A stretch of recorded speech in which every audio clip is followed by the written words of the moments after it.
Të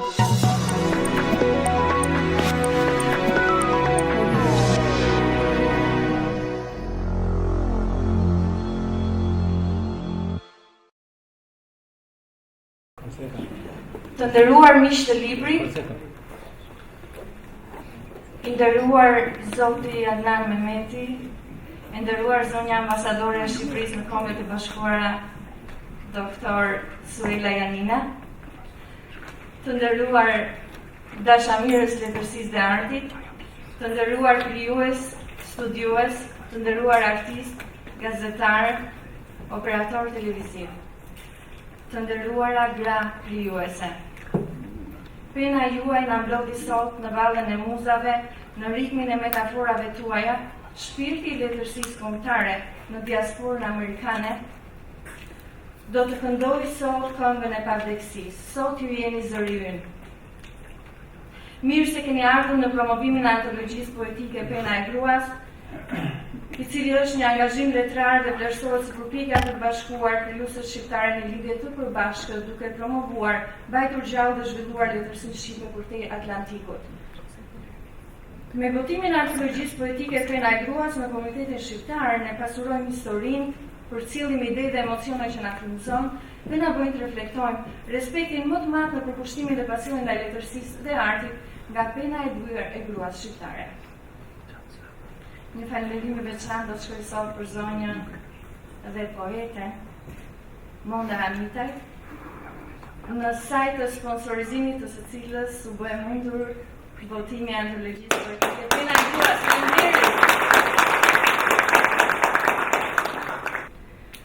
Në cilën fazë të evolucionit është sot figura femërore e zbritur si nga qielli? Po t'i referohemi personazhit femëror biblik, bota e gruas është dëshmi e fortë shpirtërore që na ka tronditur botën sot dhe mira vjet. Ruth dhe Naomi, dy karaktere të jashtëzakonshme, simboli vetë sakrifikimit dhe dashurisë njerëzore. Gruaja që lutet, Elizabeta, shurira e Marisë, fuqia e lutjes së cilës luajti një rol jashtëzakonisht thelbësor në ngjizjen e shpëtimtarit të njerëzimit, Jezus. Hanan, simboli besimit shpirtëror në fuqinë supreme, një grua e fortë që la pas mësime të çmuara për jetën njerëzore. Në sintezën e civilizimit shoqëror, sipas Morgan, që nga Greqia e lashtë deri tek qytetërimi australo-amerikan, është klasifikuar, evidentuar dhe vënë në dukje progresi njerëzor që nga etapa e parë e primitivizmit, barbarizmit dhe deri tek qytetërimi i vërtet. I bazuar mbi veprën e babait sociologjisë amerikane Morgan, dhe mëtej të Frederick Engels, i cili ka përmbledhur këto tre etapa shumë të rëndësishme duke hedhur dritë mbi zhvillimin e familjes dhe rrjedhimisht mbi figurën e gruas.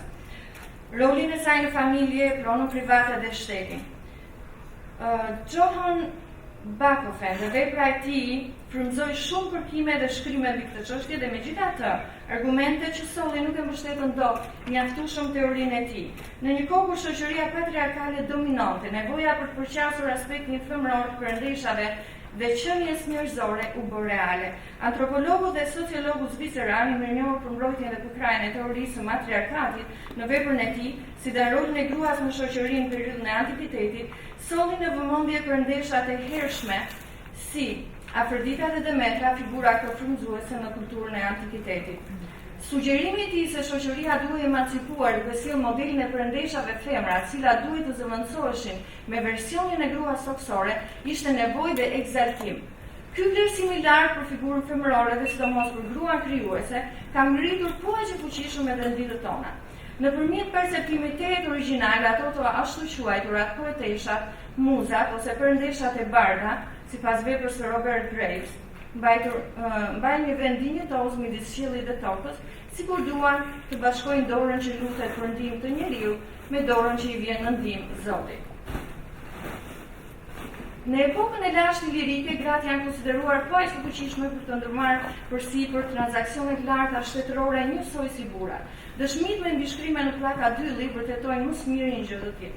Shembulli më i mirë është mbretëresha e Deteve, Teuta, në vitet 230 para erës sonë, e cila udhëhiqi në të boshë me dignitet, forcë dhe mençuri shtetin sipas vdekjes së të shoqit, mbretit agrar. Ulëngritjet historike gjatë epokave të arta të lullëzimit apo degratimit shoqëror kanë treguar se forca e gruas ka ditur të triumfojë.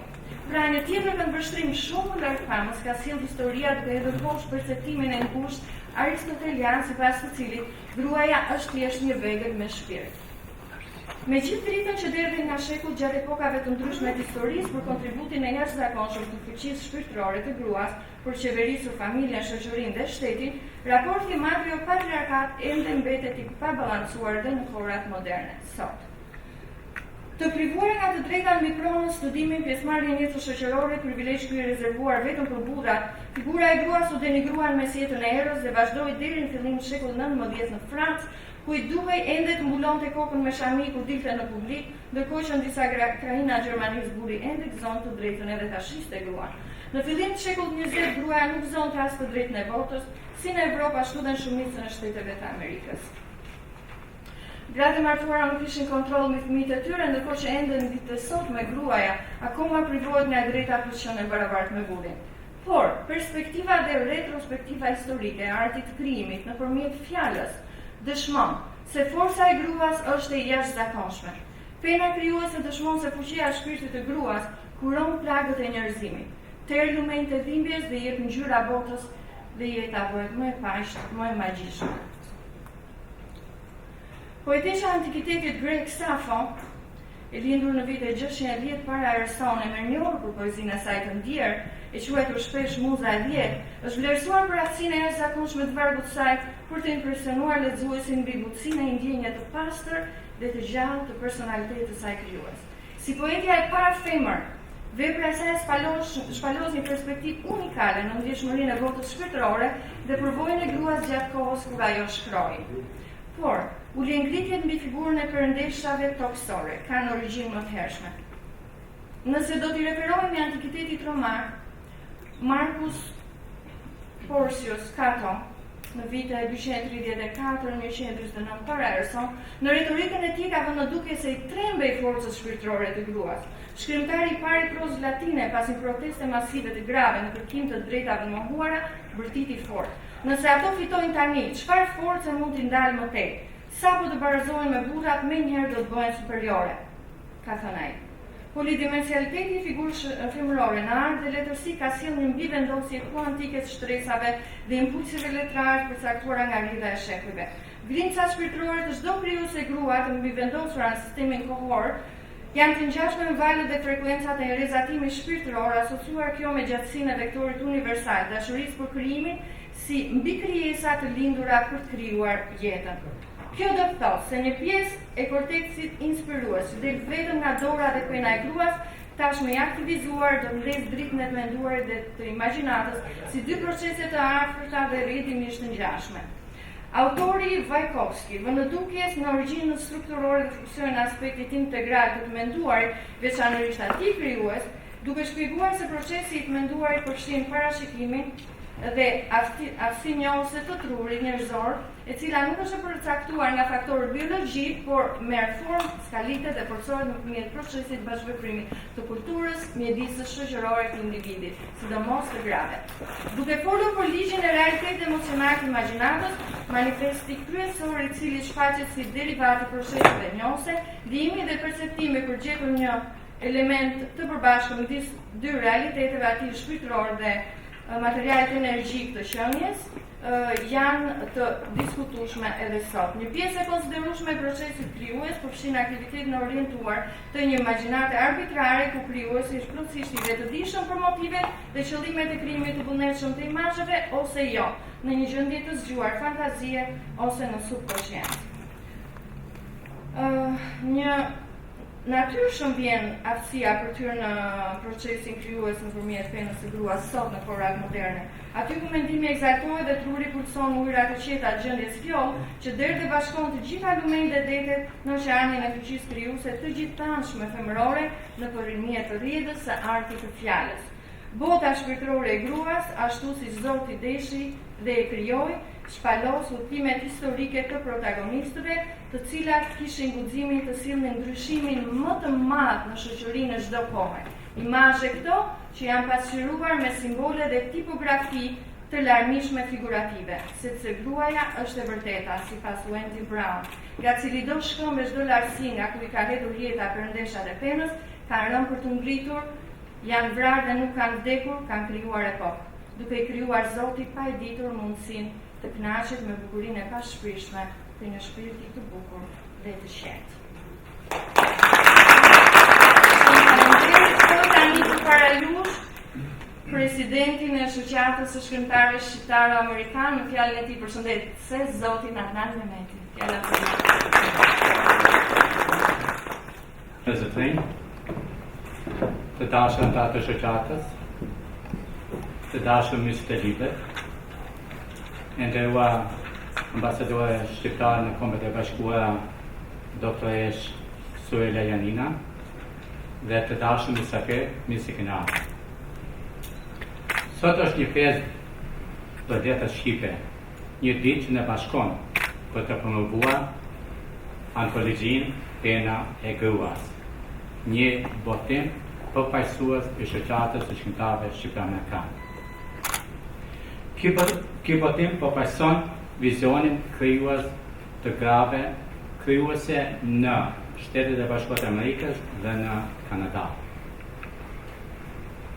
Antologjia Pena e Gruas është një mozaik ndjenjesh e përjetimesh që ndriçojnë fjalën shqipe kudo ku ajo jeton. Nga poezitë e dashurisë e deri te reflektimet filozofike, nga kujtimet personale, te kritika, gjërat krijuese, në këtë libër flasin me guxim, ndjenjë, urti dhe art. Ky botim plason figurën e gruas me letërsi dhe pasuron kulturën tonë e të shumëllojshëm. Ne si shoqatë shkrimtarësh jemi krenar për pranim dhe kontributin e grave krijuese ndër vite, një trashëgimi që ka lënë gjurmë të thella në letërsinë shqipe. Pikërisht nga ky realitet frymëzues lindi ideja për krijimin e kësaj antologjie, e cila u bë e mundër fal punës së përkushtuar të secilës autor të jush, por edhe fal mbështetjes së ndërsjellë që kemi ndarë gjatë gjithë kësaj kohe. Përmes kësaj vepre, shoqata shkrimtarëve dëshmon edhe një herë se është një hapësirë krijuese që jo vetëm respekton barazinë, por edhe promovon talentin, nxit bashkëpunimin dhe ndërton ura të qëndrueshme mes brezash, gjenive dhe kontinenteve. Miq të librit, le ta mbështesim këtë vepër, ta përhapim zërin e saj dhe ta lexojmë me vëmendje e reflektim. Dhe të shërbej si një nxitje për shumë përmbledhje të tjera që do të pasojnë, sepse gruaja shqiptare në letërsi ka ende shumë për të thënë dhe ne shumë për të mësuar prej saj. Kam pasur fatin dhe privilegjin që në drejtimin tim të shoqatës të bashkëpunoj me shumë gra krijuese, zëri I të cilave sjell thellësi, ngjeshmëri dhe origjinalitet në letërsinë shqipe. Prej tyre kam mësuar për forcën e butë të fjalës, për qëndresën që vishet me delikatesë dhe për dashurinë që shndrohet në metaforë. Ky bashkëpunim më ka pasuruar jo vetëm si drejtues I shoqatës, por mbi të gjitha si njeri, për çka jam shumë I njohës. Një falënderim të veçantë për të gjithë autorët pjesëmarrëse për guximin, për talentin dhe për dashurinë që I kanë dhënë kësaj antologjie. Falenderoj redaktorët dhe të gjithë ata që besuan në këtë projekt dhe ndihmuan që ai të bëhet realitet. Faleminderit përzemërsisht të gjithë juve grave që keni ardhur nga vendet e ndryshme të Amerikës, duke filluar nga Rashida Çoba, që vjen nga Los Angeles I Kalifornias, duke filluar nga Balbona Ahmeti, që vjen nga Montreali I Kanadas, duke falenderuar profesoreshën Ani Gjika që vjen në Boston bashkë me mamajën e saj Julia Gjika. Ne me përulje falenderojmë zonjën Laura Konda që vjen nga Washington DC që me qenë në mesin tonë. Edhe zërit Amerikës.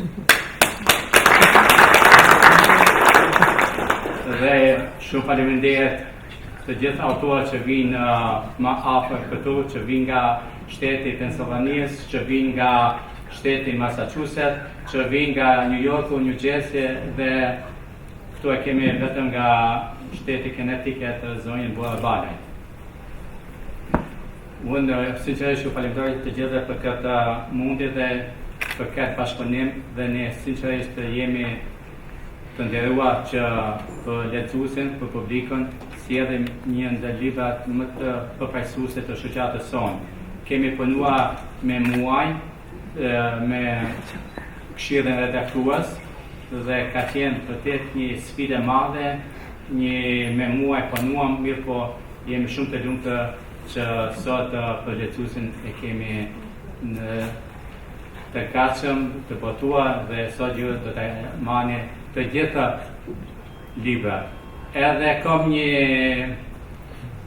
përshëndetje për të gjithë ato gra, të gjithë ato autorë që që sot nuk gjenden fizikisht në mesin tonë për shkaqe subjektive, mirë po ato na kanë përshëndetur dhe ne jemi shumë të lumtur ta përcjellim këtë përshëndetje për ju dhe të themi se ne do t'i sigurojmë për të gjithë ato që nuk janë nga një kopje të librit. Dhe një nga personazhet kryesor këtu që ndihmoi që të financojmë këtë libër është zonja Monta Amita, që sapo na vjen të na përshëndet. Ne sinqerisht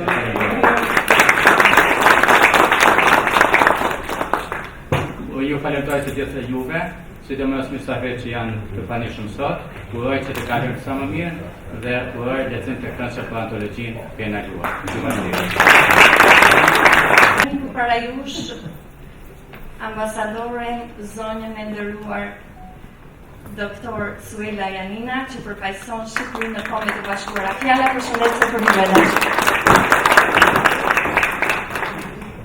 Përshëndetje të nderuar zonja dhe zotërinj, është kënaqësi e veçantë për mua që të jem sot këtu me disjush dhe më lejoni të falenderoj fikс pari shoqatën e shkrimtarëve shqiptar-amerikanë, zotin Adnan Mehneti, për ftesën që më bëri që në prezantimin e kësaj antologjie të Penës së Gruas të jem dhomë sot e pranishme.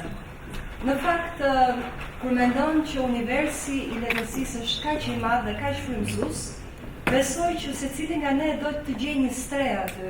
Dhe kur mendon që brenda këtij universi të madh është një streh e vogël, është streha e vogël por shumë e dashur në gjithë, ajo e shkrimtarëve dhe e poetëve në diasporë, sepse besoj këtu ka një veçanti, të cilën ne duhet ta vlerësojmë gjithë kontributin që shkrimtarët dhe poetët ta në diasporë japin, sepse ka një lidhje të jashtëzakonshme.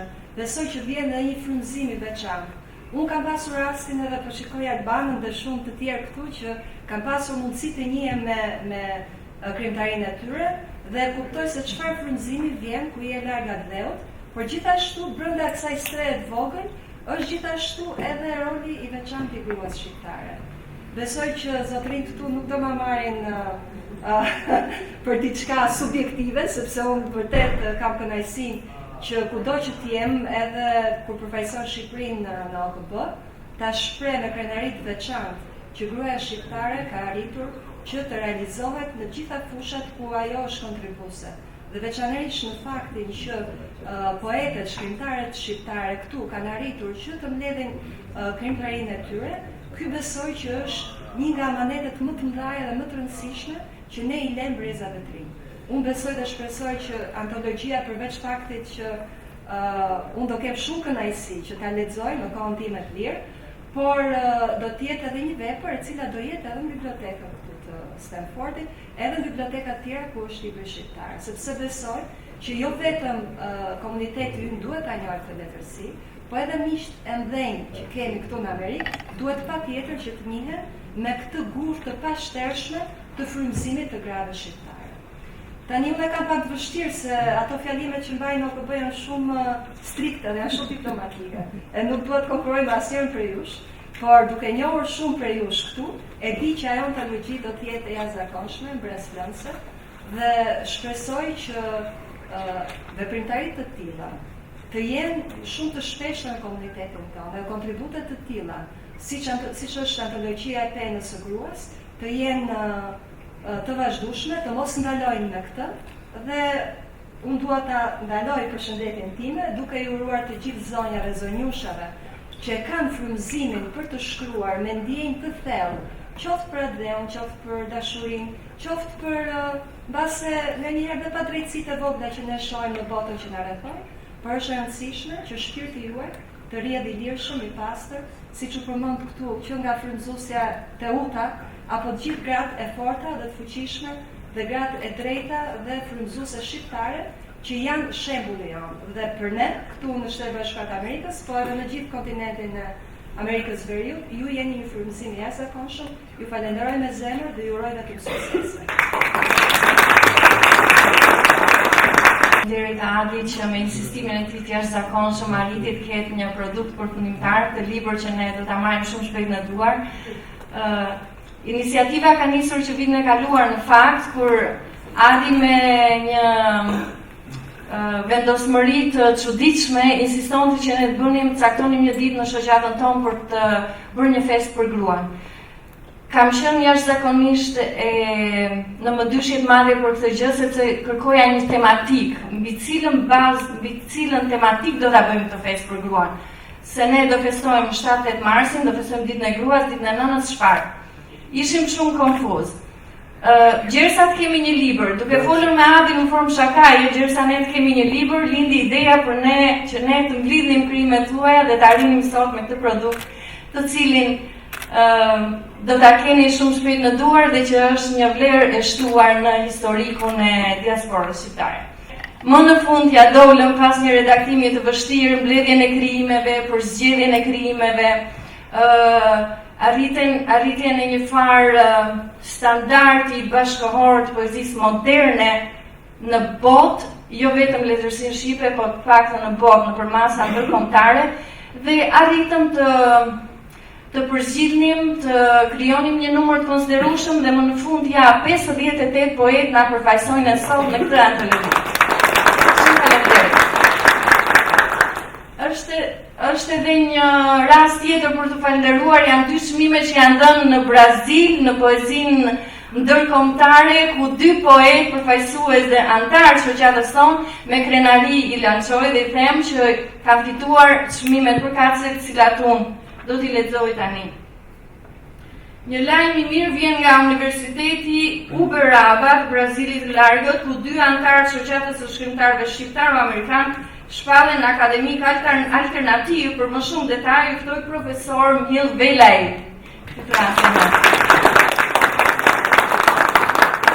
Sot kur promovojmë se ishte ëndër se cilit njeri këtu, se të kemi një antologi, na kemi parë disa antologjia para kësaj, por kjo është më e veçantë.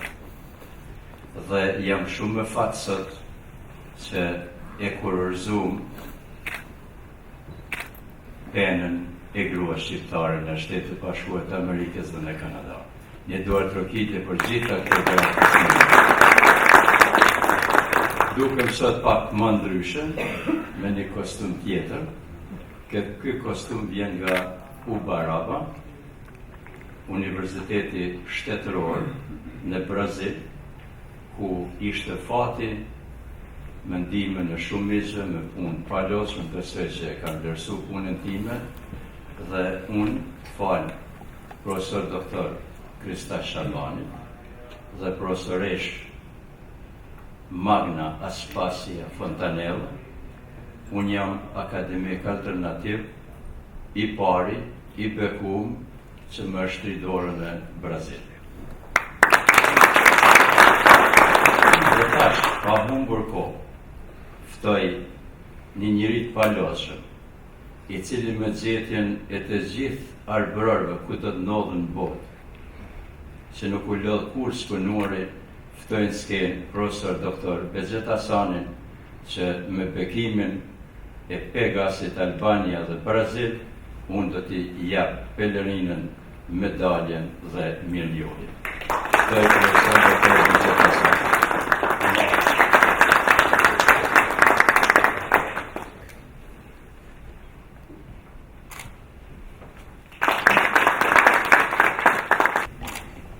S'kom problem me flokë, është mirë. Është Akademia Alternative Pegasiane Brazil, një diplom për profesor doktor Bezet Hasanin dhe Mirënjellje profesor. Me shumë për punën e tij që është vlerësu nga Universiteti Akademia Letrave të Brazilit, tjetër dhe një grumbull mirënjohjes nga krye bashkiaku, nga ambasador ndryshëm që janë në Brazil, profesor Bezet, mirë se erdhën familjen e madhe. Dhe tani mikrofoni është për ju, na ndihmoni.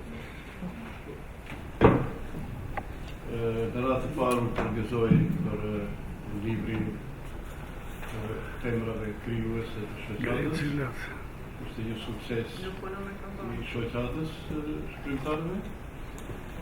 Dhe tani, dua të përshëndes profesoreshën Magna Aspasia Fontenelle nga qyteti Uberaba i Brazilit. Dhe kryetarin e Akademisë Alternative Pegasiane, zotin Kristaq Shabani, profesor Kristaq Shabani nga Lirokastro. Merita e të dyve është që unë të marr sot nga shoku im i nderuar Machiavelli këtë titull në emër të profesoreshës Magna Aspasia Fontenelle. I falenderoj përzemërsisht. Bëm burat na e morën vëmendjen edhe sot. Ajo është një studiuese shumë e talentuar e letërsisë, ka dhënë një kontribut të jashtëzakonshëm shoqatën e shkrimtarëve shqiptaro-amerikan, është një nënë e përkushtuar, ftoj përpara jush Arieta Perlushka i Kotri me fjalën e saj përshëndetje. Faleminderit Arieta. Të gjithëve dhe faleminderit shumë për pranimin. Na ka takuar që të mblidhemi me njëri tjetrin në shumë aktivitete që diaspora shqiptare në Shtetet e Bashkuara organizon her pas here, por ky takim sot është në të vërtetë i veçantë. Jo vetëm sepse unë jam vetë grua, jo vetëm sepse kjo antologji që po promovojmë sot është e grave krijuese, por megjithatë sepse me penin e gruas, me këtë libër që kemi sot në dorë, ne po lëmë pas një dëshmi të zërit, vizionit dhe të fuqisë të gruas përmes historive dhe përvojave të tyre. Secila prej nesh i ka të identifikuara rënjët e saj diku. Dikush i ka rënjët në tokë, dikush në qiell, dikush në të kaluarën, dikush në sfidat e së ardhmes dhe dikush në vetë proklime.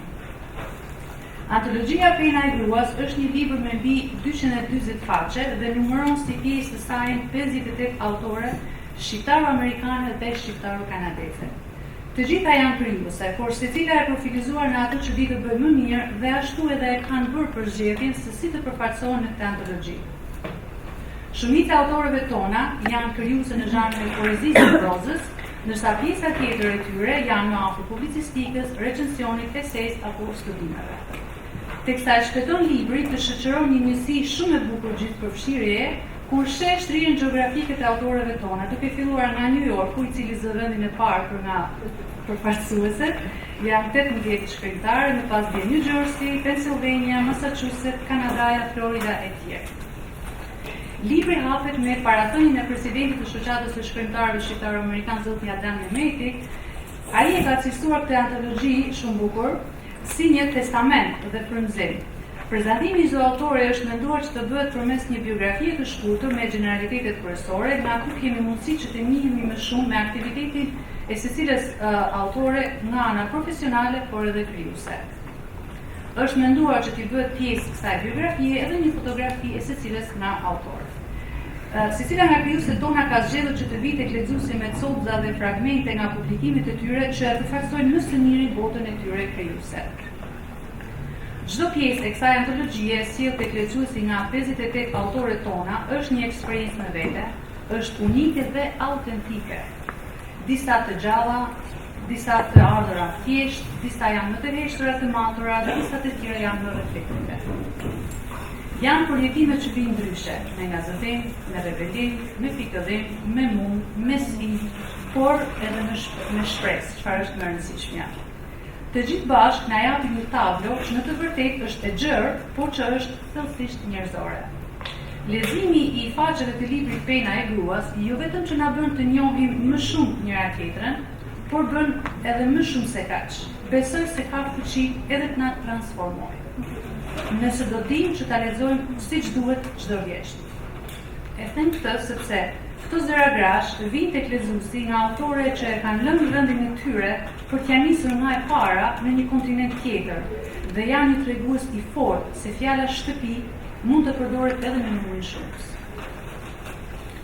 Por nuk është vetëm gjeografia apo rrugtimi përtej oqeanit që i bashkon krijuesit tona. Ajo që i shquan mendjet e tyre është pranimi se ato janë tashmë më shumë se vetvetja, sa ato janë pjesë e mirë dhe realizuar e të dy botëve. Prandaj, tek lexon secilën prej tyre, të duket si një zgjatje dore, si një ftesë që të ulemi, të dëgjojmë dhe të mësojmë nga njëra tjetra. Si përfundim, antologjia Pena e Gruas nuk është vetëm një libër. Është një refren, është një thirrje për kujtesë që bota është më e pasur, më e vërtetë dhe më e plotësuar kur një grua ka folur dhe në këtë rast që kemi shkruar, kur një grua është dëgjuar dhe kur një grua është vlerësuar. Faleminderit. Ajo është një profesoresh shumë e talentuar e letërsisë në Universitetin e Bostonit, ftoi përpara jush, ardhur sigurisht nga një familje shkrimtarësh, ftoi përpara jush me fjalën e saj përshëndetëse Ani Gjika. Gjithë, do të filloj në fakt e thënë që kur zoti Adnan Mehmeti më kërkoi të flisja këtu, titulli i diçka që doja të ndaj me ju më erdhi në mendje prej tjetër kund, zërat pa kufi të poetëve emigrante shqiptaro-amerikane. Pasi kjo është hera e parë që unë shkruaj dhe lexoj shqip përpara një audiencë në shqip. Më duket se jam vetë prej tjetër kund. A do ditë të them diçka me vend dhe qartë. Mirë ditë të gjithëve, është ndër i madh të jem këtu sot për të festuar publikimin e antologjisë Pena e Gruas, të cilën e sjell në shtyp shoqata e shkrimtarëve shqiptar-amerikanë. Në këtë antologji ngrihen zëra dhe ndërtohen ura përmes letërsisë dhe komunitetit shqiptar-amerikan. Sot jemi mbledhur për të festuar një trashëgimi të bërë të mundur nga tregimtarët e guximshme, organizatorët e përkushtuara dhe rebelët të urta që besuan se poezia, sidomos poezia nga periferit, jo vetëm që duhet të dëgjohet, por edhe të nderohet. Jemi këtu për të dëshmuar diçka të jashtëzakonshme, publikimin e kësaj antologjie, e cila nuk është thjesht një përmbledhje poezish, por është një mbledhje udhëtimesh. Është një konstelacion shqipesh, kujtimesh dhe migrimesh. Është një libër që rreth me shumë zemra, secila me ritmin e vet të formuar nga mërgimi, mbërritja, mallëngjimi, qëndrueshmëria dhe mbi të gjitha imagjinata. Për krijuesit që kanë shkruar, ju faleminderit për guximin, për mjeshtrinë, për rrëfimin e tregimeve që duheshin thënë.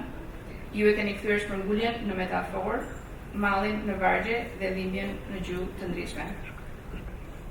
I keni dhënë formë asaj që shpesh mbetet e pashprehur. Na kujtoni se gratë emigrante shqiptare nuk po kalojnë thjesht vetëm kufi, ato po vizatojnë harta të reja. Dhe për shoqatën e shkrimtarëve shqiptar-amerikan, urime për, më duket se është 22 vjet. 24, më falni. Okej, 24 vjet që keni krijuar këtë shoqatë, e cila është jo vetëm krijim hapësire, por edhe mbrojtje e asaj hapësire. Në një kohë kur zërat ende mbyten, kulturat spastrohen dhe tregimet e grave fshihen, puna juaj na kujton se poezia është rezistencë dhe komuniteti është një formë mbijetese. Kjo antologji për mua është një formë feneri, por nuk është stacioni i fundit, është në fakt një fillim. Çfarë pret përpara? Hedhim vështrimin drejt një të ardhmeje ku kërkojmë prej vetes dhe njëri tjetrit më shumë. Më shumë tregime, më shumë zë të lartë, të mirë pritur, dhe më barazi për pajësimit e krijuesve. Më shumë gra shkrimtare që ndonë se nuk e quajnë vetëm poete, fillojnë të dalin në dritë dhe thonë, po, kjo më përket dhe mua. Dhe më shumë kontakte letrare me diasporën shkrimtare për te kufive të Amerikës, kjo është si ëndër, po besoj të realizohet në të ardhmen, ku të ftojnë krijues nga diaspora e Evropës, për shembull, edhe anasjelltas. Unë imagjinoj dhe uroj të krijohen mundësi ku të jepet mësim poezia, tregimi, romani e tjerë, për prizat të rinj shqiptar-amerikan, aty ku burimet janë të pakta, por zërat janë të fuqishëm. Imagjinoj mentor e lexime publike, ku komunitetet dëgjojnë veten, ndoshta për herë të parë. Dhe ju imagjinoj e ju uroj juve, ju, të bëheni mentor, organizator, redaktor, botues. Sepse fuqia e zërit tuaj nuk përfundon me vargun e fundit të poezisë në këtë antologji, por ajo përhapet.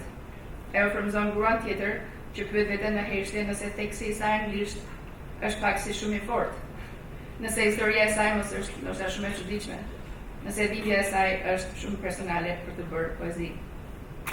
E di që përgjigja për këto pyetje është jo. Zëri i saj ka vend, ashtu siç ka dhe e yti, ashtu siç kanë të gjithë zërat tanë. Le të vazhdojmë të ndërtojmë të korë, të fortë, të shëmllojshëm, të paqërtueshëm. Urime edhe një herë shkrimtarëve që janë të përfshira në këtë antologji, redaktorëve dhe çdo dore që e prit mundur sjelljen e kësaj antologjie në shtyp. Uroj që këto zëra pa kufi të vazhdojnë të kalojnë çdo vijë që përpiqet të ndalojë. Faleminderit. Prapa në retrospektiv në vitet e mia studentore dhe kujtoj një profesoresh vizionare të letërsisë huaj, e cila na mësoi dhe na hapi shtegun për ta parë leximin e një vepre letrare krejt ndryshe nga çfarë brezat përpara meje kishin mësuar dhe studiuar se si ta zbërthenin strukturën e vepre letrare. Doktor Iris Halili, në pamundësi për të ardhur sot nga Florida, ka dërguar fjalimin e saj, i cili do të lexohet përpara jush nga zonja Ibadete Humolli. E ftojmë në skenë. Nderuar organizator të këtij eventi, të nderuara zonja ambasadore, e nderuara Dr. Ylka, të nderuar pjesëmarrës. Në vitin 1996, sapo kisha ardhur nga disa muaj studime në Londër. Prej andej, studimet e letërsisë feministe më kishin bërë për vete. Me entuziazëm i solla ato tek studentët e mi në auditorien e Universitetit të Tiranës. Ndërsa i solla ato tek studentët e mi, studentët u befasuan me një letërsi ndryshe, disa nga kolegët konservator debatuan se ky drejtim nuk ka asnjë logjik, pasi letërsia nuk dallohet nga gjenia seksuale e atij apo e asaj që shkruan. Në fakt, ndosë letërsia e femrës në vitet e fundit të shekullit të 20 kishte filluar të formësohej gjithnjë më shumë, për mjedisin akademik shqiptar ajo ende mbetej ende një tabu. Në ato vite, shkrimtarët femra, ndosë se pushtoshin në numër, sërish ishin në minorancë me ato meshkuj. Ndërsa sot, pas 30 vitesh, 60% e botimeve botërore në ginin fiction dhe atë të librave me kujtime vjen nga vetë femrat. Ky revolucion i letërsi padyshim tregon edhe emancipimin e vetë femrës në shoqëri. Edhe takimi sotëm Pena e Gruas, organizuar nga Lidhja e Shqiptarëve të SBA në SBA, është një dëshmi e qartë e kohës ku jeton. Ky takim bie natyrshëm, ashtu si shkrimtaria e femrës shqiptare ka ardhur edhe evoluar, sidomos në këto 3 dekadat e fundit. Ne tashmë kemi shkrimtarë poete dhe studius femra që botohen nga gjinit më të mira botuese, lexohen dhe kërkohen nga lexuesi dhe mbi të gjitha kemi një autenticitet të shkrimeve që i kalon nivelet kombëtare. Ndosë letërsia shqiptare fatkeqësisht nuk trashëgojnë nga shekujt e kaluar autore të spikatura, si kurse letërsia angleze, franceze apo amerikane, si shkrimtarët shqiptar shkëlqyen në letërsi. Pak shumë në të njëjtën kohë edhe letërsia botërore e femrës po prezantohej si një fenomen i mëvetësishëm. Edhe aktiviteti i sotshëm është një dëshmi për këtë. Pena e Gruas që po promovojmë sot është një përmbledhje e 50 autorëve shqiptarëve që jetojnë në kontinentin amerikan. Dhe padyshim është një iniciativë jashtëzakonshme që vlen të krijohet si model pune edhe për vitet në vazhdim. Përzgjedhja e këtyre autorëve është hap më shumë drejt evidentimit të shkrimtarëve femra, por është njëkohësisht një vlerësim i duhur edhe për këto autore që të talentuara në botën e shkrimit, emigrimi nuk ju ka dhënë luksion të zgjedhin atë si profesion, e megjithatë, ato sërish shkruajnë, votojnë dhe nuk e praktisin pasionin e tyre. Ato zgjedhin gjuhën e nënës dhe votojnë në po atë gjuhë, edhe kjo është një arsye më shumë për të vlerësuar. Pasi edhe në fal këtyre autoreve gjuha shqipe jeton e pastër mes komunitetit shqiptaro-amerikan në emigrim. Pa dashur të zgjatem, me gjithë zemër ju uroj sukses organizatorëve të këtij super eventi letrar dhe kam bindje që në punë të tilla promovimi i vlerave letrare të prenës së gruar dhe jo vetëm do arrijë nivele edhe më të larta dhe mbi të gjitha do arrijë njohje edhe më të gjëra. Pasi problemi i madh i letërsisë shqiptare nuk është mungesa e shkrimtarëve të mirë, por mungesa e mediatorëve që do të mund të promovonin vlerat tona letrare, duke krahasuar edhe me ato bashkëkohore. Faleminderit.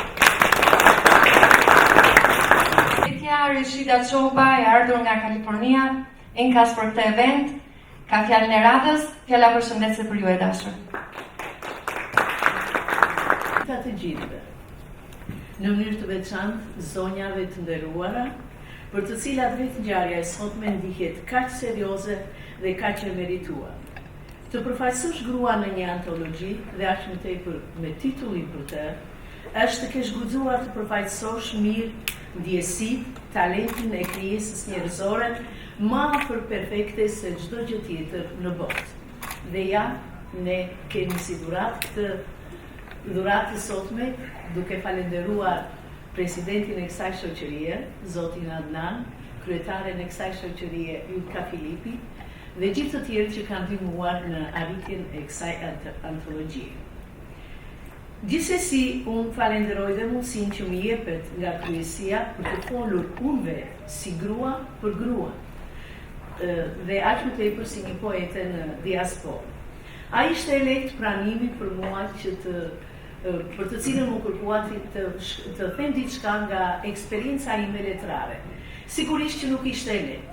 Unë ndjeva me ankth, unë ndjeva e përgjegjshme për të, edhe nervoze. Dhe mund të them se nervoze jam edhe tani. Është një përgjegjësi e madhe që të dalësh përpara poeteve kaq të talentuara, këtu disa prej tyre unë dhe i njoh, i kam lexuar, dhe sigurisht edhe para zotërinjve kaq të nderuar që vlerësojnë punën tonë. Kjo sepse të flasësh për krijimet, ndjesitë, botën tënde para poetëve apo lexuesit, nga pozitat e gruas për gruan, duhet të jesh shumë e vërtetë, duhet të jesh shumë analitike. Të thuash edhe ato pak sekrete që nuk i përcjell në poezi.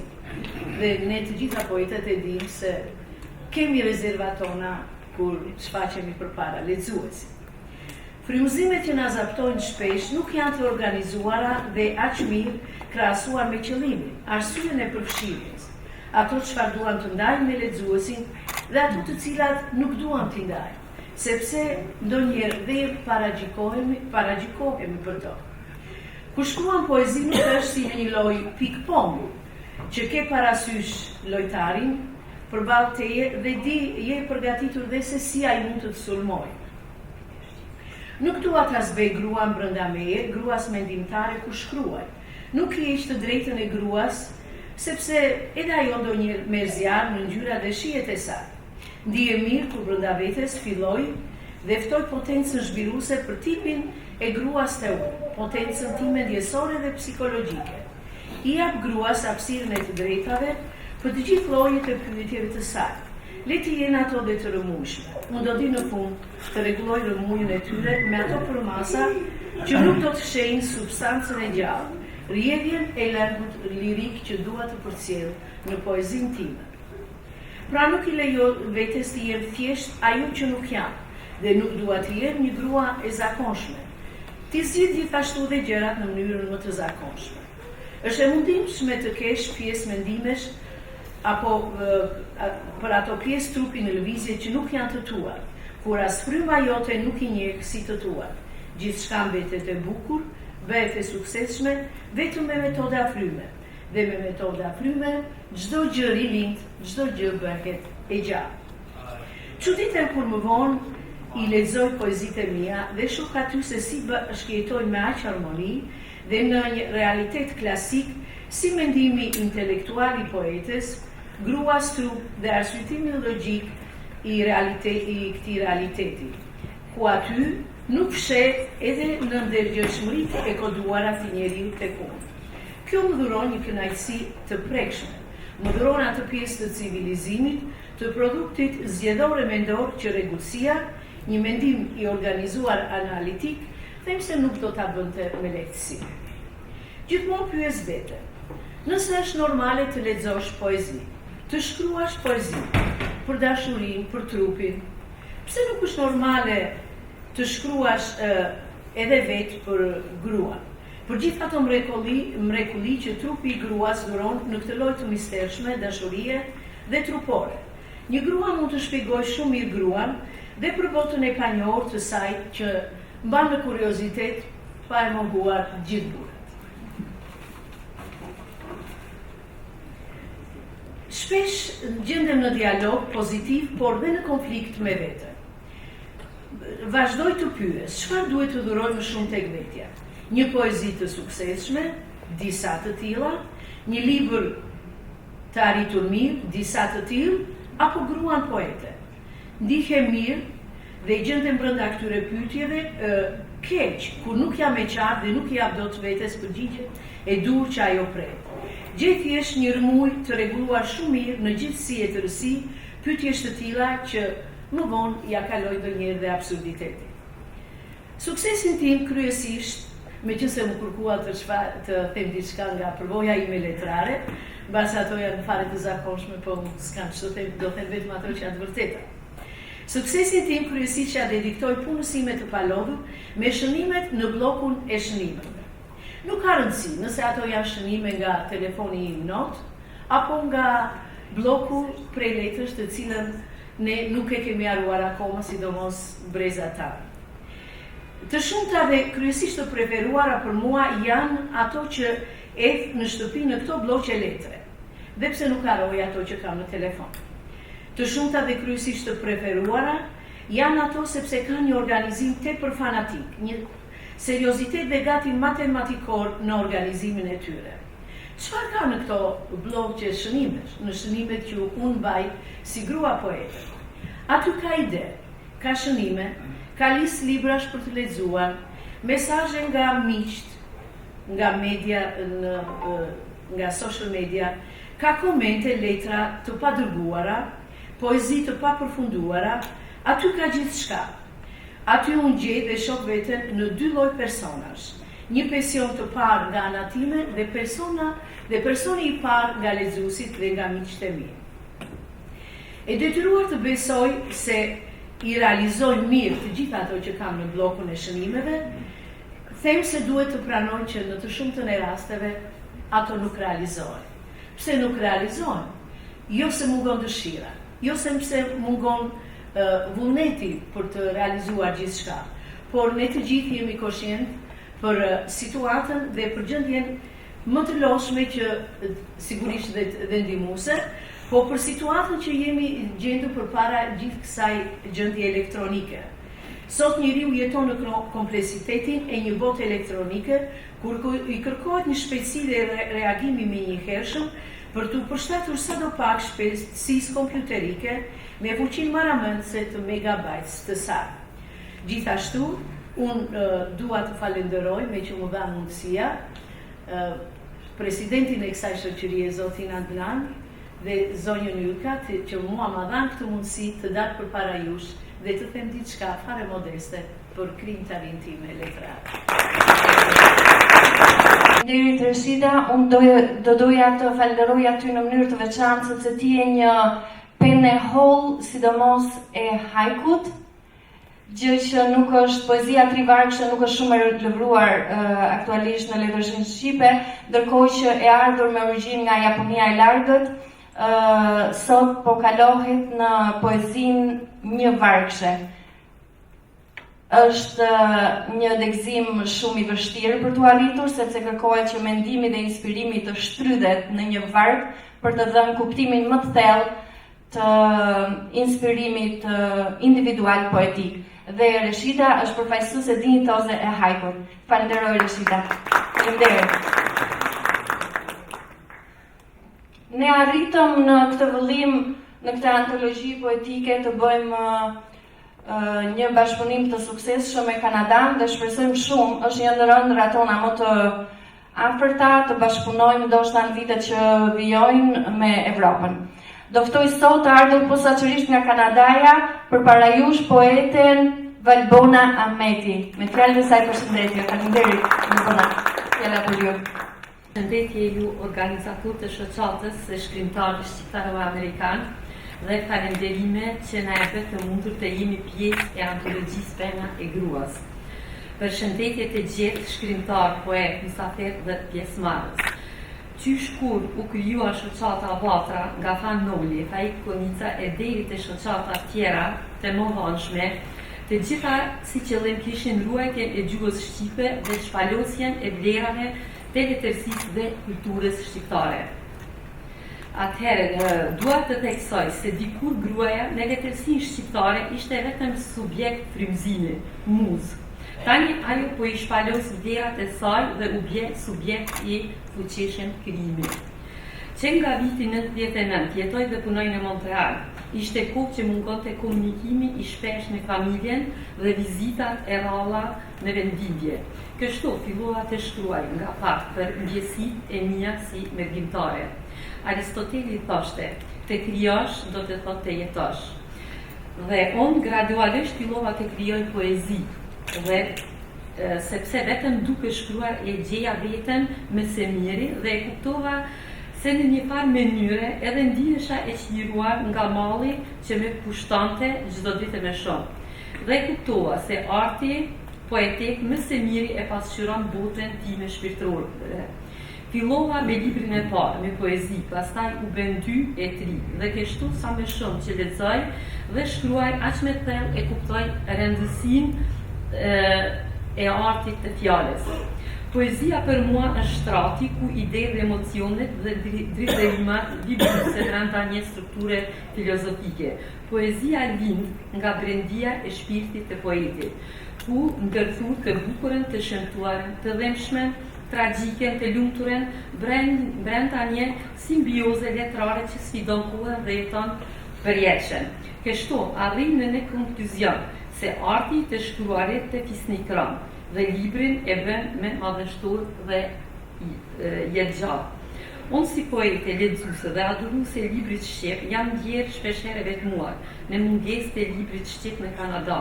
Tani zhvillimin e teknologjisë moderne ne ka mundësuar që të krijojmë lidhje me shkrimtar, poet shqiptaro-amerikan dhe shqiptaro-kanadez. Të lexojmë online, të bëjmë antologji, promovime, librash dhe aktivitetet të tjera që na ndihmojnë ta ruajmë freskinë dhe dashurinë e atëherë. Pjesëmarrja së fundmi në këtë antologji, Pena e Gruas, që u organizua nga shoqata e shkrimtarëve shqiptaro-amerikan, më bëri pjesë të saj dhe ndihem mjaft e kënaqur. Dhe po ashtu kjo teknologji me ka ndihmuar që të jam pjesë e disa librave antologji edhe jashtë Kanadas. Nga kjo vi në një përfundim se libri është urlidhja më e mirë për poetët dhe shkrimtarët shqiptar kudo në botë. Unë si vajzë e lindur dhe rritur në Kosovë, adhërën e ndjej se kam pjesë të trupit tim, të ngjitur për zemre. Librin e ndjej si frymarrjen e nënës, ku me mban vigur ngosht me gjuhën, traditën, kulturën dhe vlerat e bukura të adhërën. Kështu që sot jam e kënaqur sepse gruaja shqiptare, jo vetëm që është nën e përkushtuar, mësuese e suksesshme, mjeke, biznesmene, por edhe shkrimtare dhe poete e zonja dhe me së miri dëshmon sot kjo asamble e këtij promovimi të librit antologji Pena e Gruas. Kështu që faleminderit nga zemra shoqata e shkrimtarëve shqiptaro-amerikan që na e bëri që ne kemi vënë këtë mundësi të shpalosim këto vlera dhe një përmbledhje dhe të njihemi për sa afërmi. Faleminderit dhe mirënjohje. Ndër të gjitha poetet që janë parashtruar në strukturën e kësaj antologjie, unë kam spikatur te kjo grua një figurë polidimensionale të femrës shqiptare që prezanton dhe është një ambasadore e dinjitoze e fjalës shqip në shumë dimensione. Ajo është një misionare e gjuhës shqipe, ajo është poete, ajo është gazetare, ajo është është një grua e jashtëzakonshme. Në shumë dimensionet e saj, sot do na ofroj dimensionin e saj poetik. Ftoj përpara jush zonjën e nderuar poeten Kozeta Zyla. Falenderoj në rast të parë presidentin e shoqatës së shkrimtarëve shqiptaro-amerikan Adi Mehmeti, që mblodhi gjithë këto poete, këto gra të bukura me fjalën e bukur shqipe. Mblodhi kursi një kohë e bukur gruaje shqiptare. Falenderoj njëkohësisht doktore Ilka Filipin që kanë bashkëpunuar aq fort. Falenderoj njëkohësisht doktore Arjetën dhe profesor Bexhetin që janë antar të kryesisë që kanë bashkëpunuar kaq fort. Falenderoj shumë Mehil Belaj, me cilin kemi bashkëpunuar, dhe kur Adi thoshte që ka mësuar nga gratë, kam qenë sekretare e shoqatës, po në fakt unë kam mësuar prej ty, Adi, me qetësinë, kulturën dhe edukatën që ke dhënë dhe që e mban fort shoqatën. Me qenë që jemi të medias, dua të falenderoj gjithë median, se ndonjëherë harojnë, punojnë kaq fort, të gjithë ikin në shtëpi, këta të gjithë ngarkohen dhe vënë me editimin. Të tillë do ta filloj me zotin Adem Belliuk, televizioni Kultura Shqiptare, në 4 minuta. Me zotin Skënder Pali, që nuk është kur, dhe me vërtet janë njëse, për çfarë jetë. Falenderoj bashortin tim që marr Zylo, që në kamë në dorë drejt, por thonë që më mbëlsira lihet në fund. Unë sot kam 2 mbëlsira, dhe shumë të dashura për mua dhe për kombin shqiptar. E lë me organizatën më të vjetër, me Pan-Federatën Shqiptaro-Amerikane Vatra që janë këtu dhe që përfaqësojnë nga sekretari Dr. Pashko Camaj dhe nga kryeredaktori Gazetës Dielli Sokol Pala.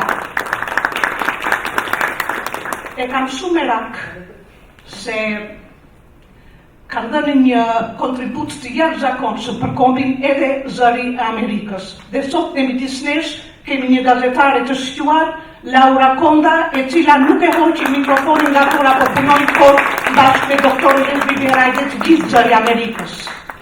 E natyrisht këtë kokë të bukur gruaje nuk do ta kishja edhe pa poeten, kolegen time, Monda Hamitaj, që ka financuar për të antologji.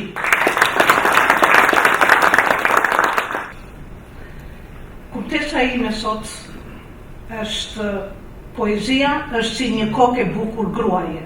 Është magjike të ndodhesh në librarinë Ferguson në Stamford, në këtë sallë të rrethuar nga libra të gjitha zhanreve, nga autor botëror, të përjetosh këto titull librash që në imagjinatën time duken si mise bukurie, si për shembull gjenerata ime ka dashur shumë dhe ka qenë frymëzim për ne, Sofia Loren, Elizabeth Taylor, apo Margarita jone famshme, Margarita Xhepa, kjo kokë e bukur gruaje e artit dhe letërsisë që na ka frymëzuar për libra tanë.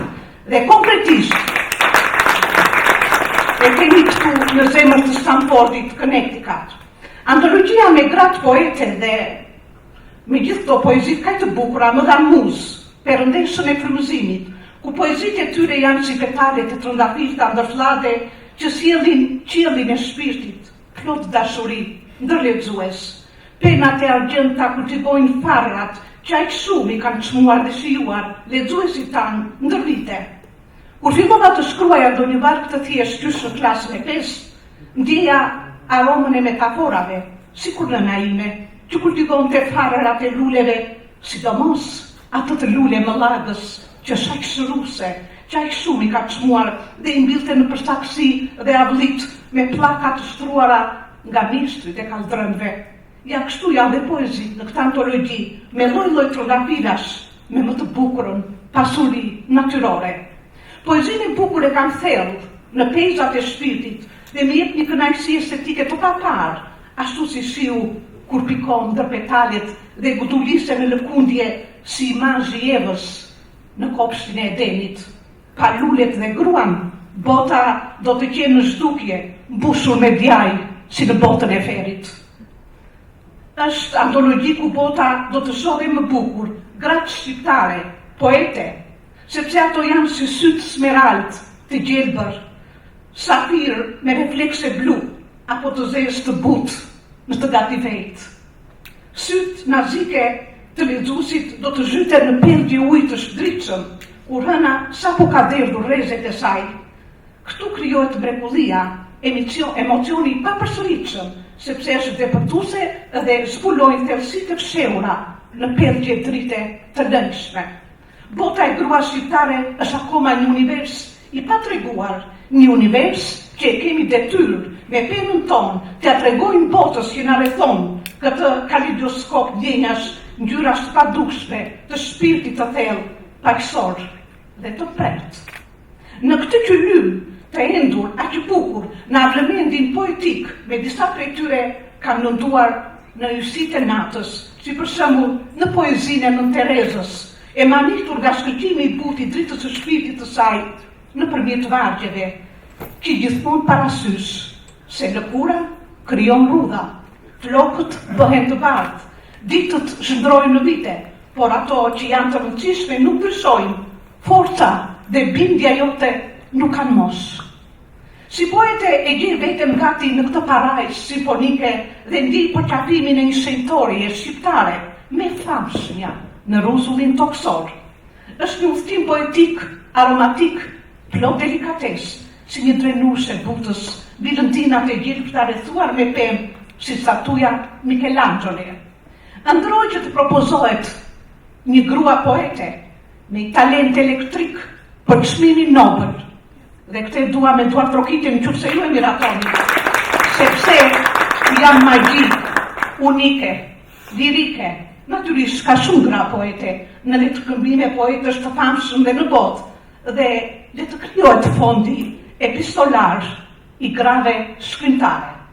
Ëndroj gjithmonë të bëj vepra bamirësie, jo vetëm me poezi, por dhe në realitet, dhe kjo e fundit është poezia më e bukur e jetës sime. Është rrezë drite shndritshme në rinë e turbullt të dikujt. Gratë poete frymëzojnë, e një prej tyre është Maja Angelou me poemën Gruaja fenomenale, që thotë: "Oh, jam kaq e jashtëzakonshme, një femër e mrekullueshme jam unë. Tani e kuptoni se përse nuk kam nevojë të tund kokën, të klitha të lëviz më kot, a të flas me zë të lartë, nëse shihni që përmes kaloj me krenari të rrallë, shijomni." E lumtur natyrisht që poezitë e mia së pari t'ia lexoj bashortit tim të dashur, dhe të jetë kritiku më i kualifikuar, më i fortë, më i ashpër. Por në fund jemi në unison, si në poezinë e Martha Rivera Garrido që shkruan: "Mos u dashuro pas një gruaje që lexon, mos u dashuro pas një gruaje energjike, të arreshme, të kthjellët, rebele, mos kokçarse, mos të qellof të dashurohesh pas një kësi gruaje, se kur dashurohesh pas një gruaje të tillë, në qëndroft apo jo pranë teje, në të dasht apo jo, një grua e tillë se harron dot më kur." Dhe doremos s'mund të harrojt kur, sepse poezia është si një kokë e bukur gruaje, si të gjitha një poetet që jeni sot këtu. Ju faleminderit. Shumë emocionuese dhe mrekullueshme Kozeta, falenderoj. Ajo është një imazh shumë i dashur për publikun shqiptar. Është e mirënjohur tashmë në ekranet televizive shqiptare se na ka prezantuar me dinjitet në zërin e Amerikës. Ajo ka përcjell zërin shqiptar në zërin e Amerikës. Përpara jush jam krenare të ftoj zonjën Laura Konda. Shumë faleminderit për fjalën përshëndetje që do ta mbasni. Mirëdita. Fillimisht desha të falenderoja organizatorët e takimit për ftesën, në veçanti Adi Mehmetin, presidentin e shoqatës së shkrimtarëve shqiptaro-amerikan, si dhe hartuesit e antologjisë Pena e gruas, për përfshirjen e disa poezive të mia në këtë botim.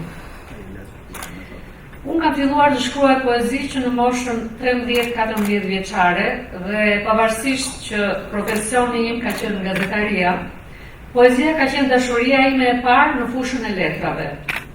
Unë kam patur fatin të rritem në një familje letrarësh.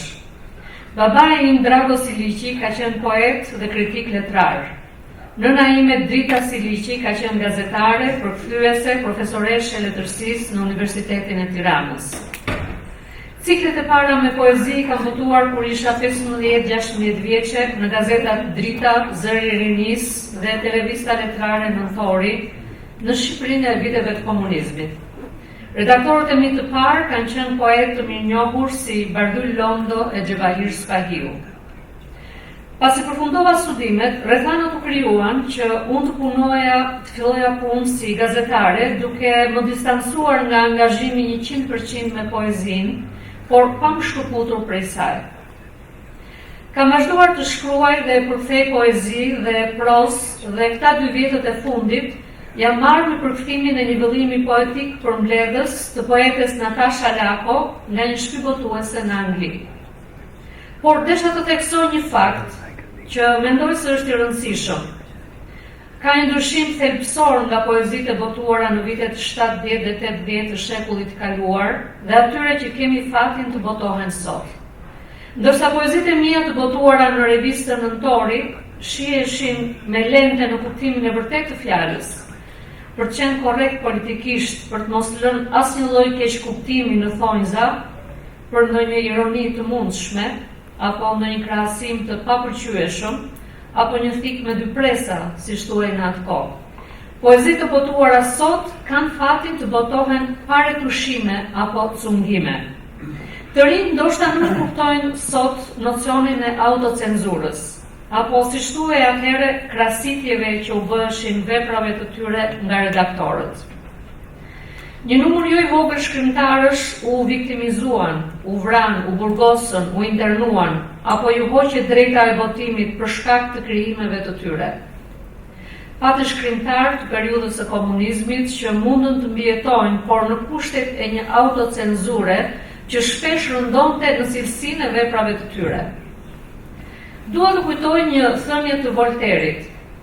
Poezia është muzika e shpirtit dhe mbi të gjitha e shpirtrave të mëdhenj dhe të ndjeshëm. Dhe shpirti i gruas është i gjerë dhe i ndjeshëm. Antologjia Pena e gruas, që po prezantohet sot, është një arritje në 2 aspekte. Së pari ajo bashkon gra krijuese që kanë sjellë në këtë botim emocionet e tyre të fuqishme dhe mendeshmërinë e tyre të dyfisht si gra dhe si poete. Së dyti, kjo antologji ka sjellë bashkë gra krijuese të diasporës, duke e pasuruar letërsinë shqipe me përjetimet origjinale të jetës së emigracionit. Ky është një botim shumë i veçantë që kam besimin se do të pritet me shumë interes nga lexuesit shqipfolës. Përgëzime dhe falenderime të sinqerta. Faleminderit. Figura e saj ka shumë humanizëm brenda, ka një ndjeshmëri femërore të jashtëzakonshme, ajo është një poete e hollë. Vargu i saj është një lirike mrekullueshme që përcjell tronditjet e shpirtit shqiptar në luftën e Kosovës. Të përpara jush për fjalën e saj përshëndetse poeten Rita Saliu përpara jush. Gjithmonë sa herë i mbledh, më kujtohet edhe ishte një ngrohtësi shpirtërore këtu për të gjithë ne, me emigrantët, nuk ka qenë edhe aq lehtë, por në mes të këtyre tubimeve e kemi shpreh atë mallëngjimin, e ndjenjën kombëtare, e shpirtërore, e shoqërore, e vllazërore, motrore ndërmes neve. Unë nuk e disha sot që do të më prezentoni për me folë, por nuk kam përgatitur gjë tjetër, por një falenderim të madh për këtë antologji të femrës shqiptare në Amerikë. E drejta femrës shqiptare dhe shoh që edhe femra kanadeze shqiptare është përfshi këtu, që faktikisht vërtet kemi shpërndosur ndjenjat tona shpirtërore, dashurinë, dhëmjet, madh e shpresën për atë. Ju falenderoj shumë Edhe gëzom që i bakët Sur shek vlazër e ma trakët. Më lejoni që në emër të shoqatës së shkrimtarëve shqiptar amerikan, në shenjderimi për pjesëmarrjen, mbështetjen, motivimin dhe pranin e saj, të ftoj përpara jush doktor Suela Janina për t'i dhuruar librin e parë të antologjisë poetike Pena e Gruas.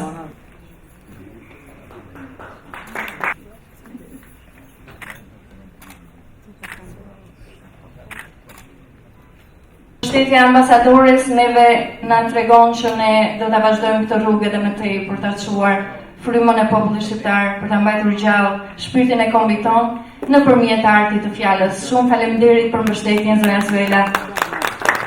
Skem tani poetin Milvelaj për të bërë shpërndarjen e librave në bazë të listës së poetëve fillimisht dhe pastaj dashamirësve dhe miqve të librit. Si pas të rënit analfabetik, unë do t'jem aty dhe një nga një gocat, gratë që vinë e të pranojnë nga një dhurat libër, sepse keni kontribut e gjithë së bashku në këte antologji. Organizatorve, shëndet e mbarësi dhe mos qoftë libri i fundit kë.